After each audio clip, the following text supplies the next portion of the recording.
now time for another Healthcare Highlights segment with Sidney Regional Medical Center. My name is Hunter Arterburn, and this is Kristin Narjes alongside with me. We have made our way to the Respiratory Therapy Department of SRMC. Kristin, right off the top, what does that mean? So a respiratory therapist, basically we help diagnose, manage, treat, and prevent cardiopulmonary, which is heart and lung disorders in patients. Kristin, tell me a little bit about your position. You're the Director of Respiratory Therapy. Mm-hmm. As a director, what do you do?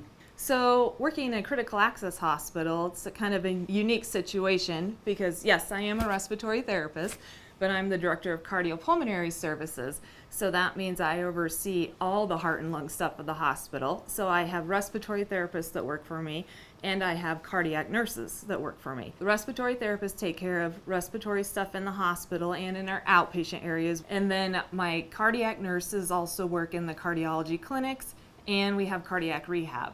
Okay. When we also have a sleep lab here in the hospital too. Sleep lab. I know it's not just a place for your employees to go take a nap. No. Yeah. So what's the sleep lab? What's that all about? So the sleep lab is where they come in and they're diagnosed with sleep disorders. Like, I don't know if you've heard of people having obstructive sleep apnea where they stop breathing in the middle of the night, their oxygen levels drop. That can affect their heart, their lungs, all different areas of your body. Patients will come in at night and a sleep tech will take them up and do a complete study while they're sleeping where they monitor their oxygen levels, their heart rate, if they're stopping breathing or not, brain waves, all sort of things. Yikes. And if they need treated, then they might be placed on like a CPAP or a BiPAP device, which a lot of people use now. When you think of sleep labs and you have to go to the hospital, don't you think of snoring? Yes, and is snoring is a symptom of sleep apnea. Yes. Okay. And that can be kind of that's a scary thing. I mean, you just talked about your heart could stop. I mean, it could be a scary deal, right? It can be, which is why we want to treat it. Right, very Yes. good. So there's a lot that goes into the respiratory therapy department. There is, Yeah. a lot more than most people realize. Yeah, no kidding. You enjoy your job, obviously. Absolutely. What brings you back day to day? It's something different every day. So it's always intriguing, always exciting. And I enjoy seeing my staff. I love my staff. I love our patients. Right, very good. And then how did you get to this position then as a respiratory therapist? I always knew I wanted to be in healthcare. So, and I went to college, I got my bachelor's in biology.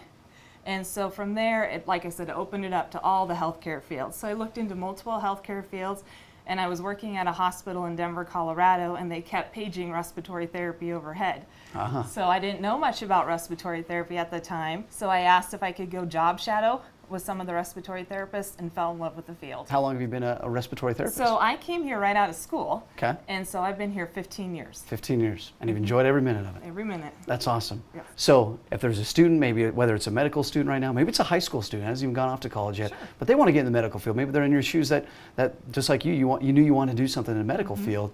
What would you tell them? So I would tell them while you're in high school, make sure you take all the science courses you can and get all your math courses done. That will help you once you get to college, and it'll lead you down that path faster.